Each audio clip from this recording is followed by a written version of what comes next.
Here's a video response for Ruben. So there's my first thumbs down.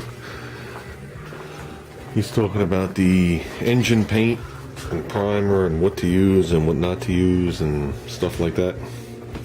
Ruben, when you paint the engine, it's not as complicated as painting the car.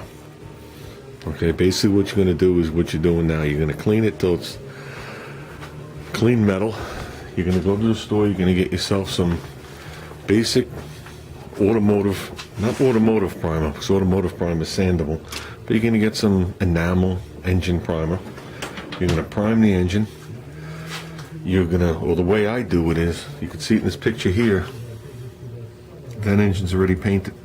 But if you notice, around the rocker arms and everything, that's paper towels and a piece of duct tape.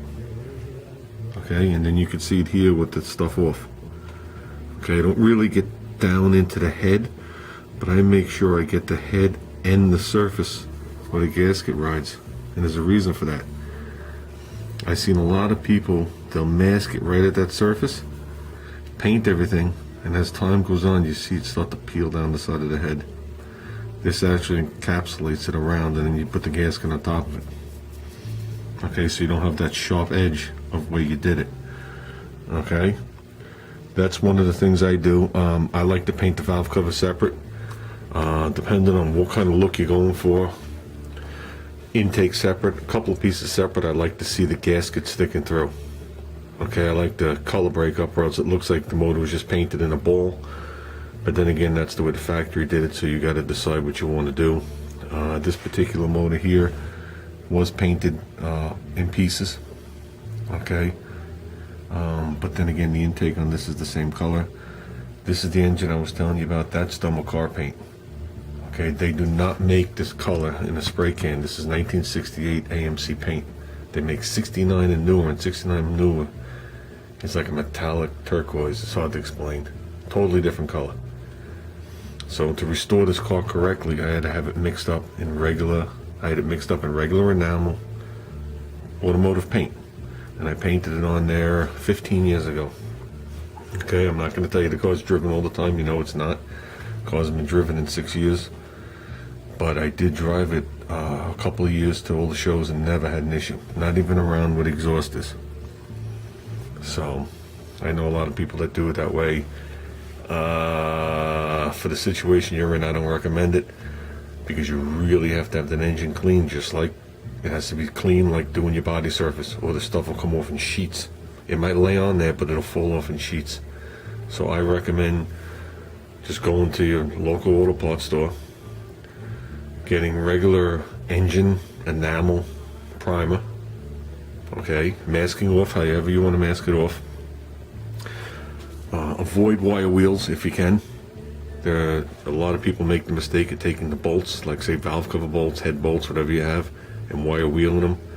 Once you wire wheel them, you actually smooth the surface out, and the paint will stick and then fall off later on. But like I said, I recommend regular engine enamel primer. And then I found this can here that I didn't even know. I don't remember working on a Pontiac in a very long time.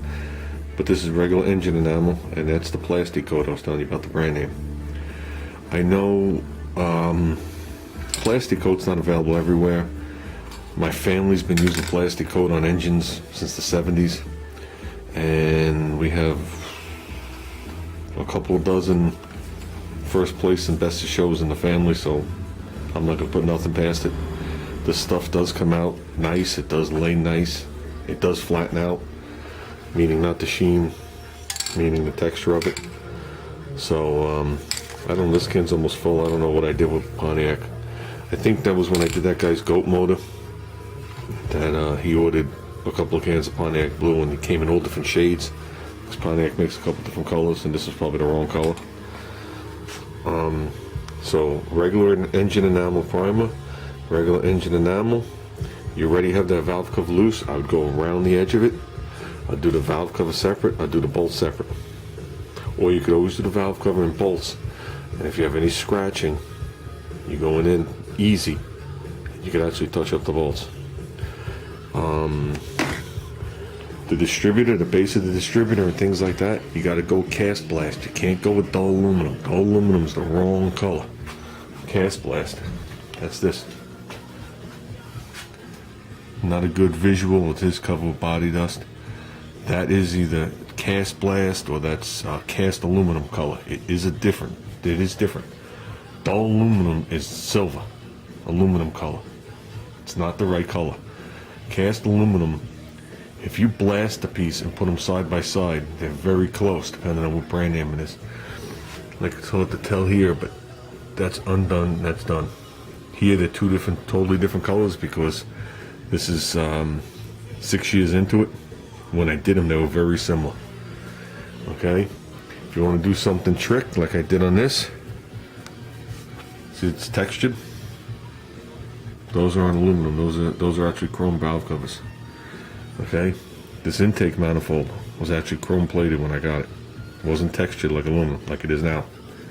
If you look at it, you just think it's cast aluminum. Those intake manifolds, super duper hard to get.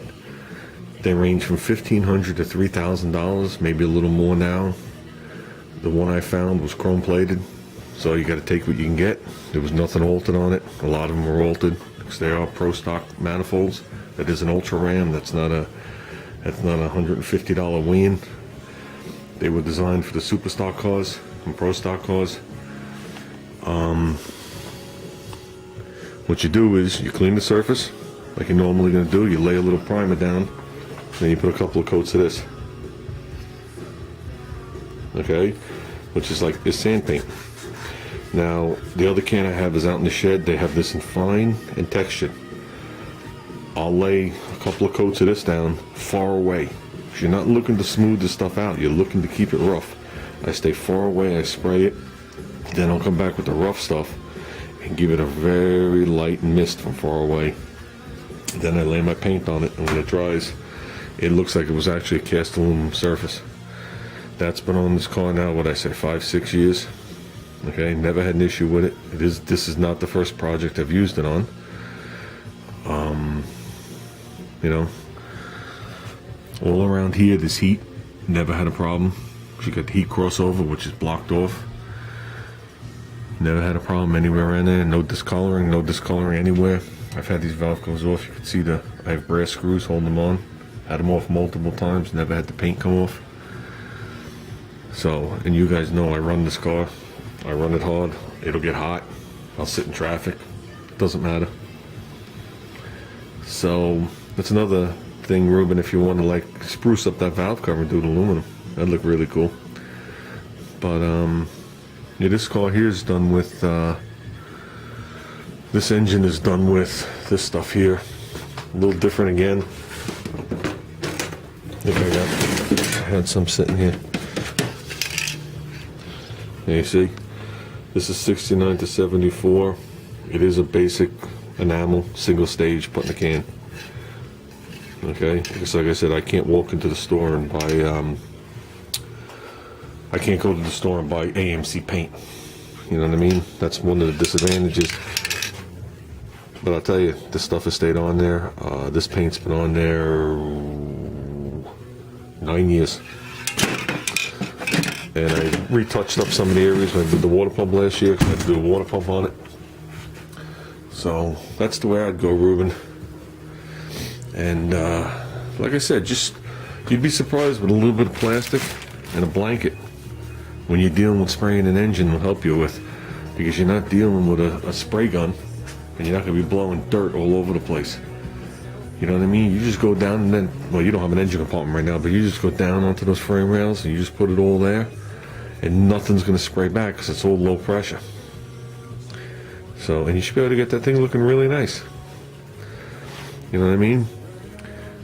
And if you sit there and detail out some of the pieces while you put it back together, it should look really sharp.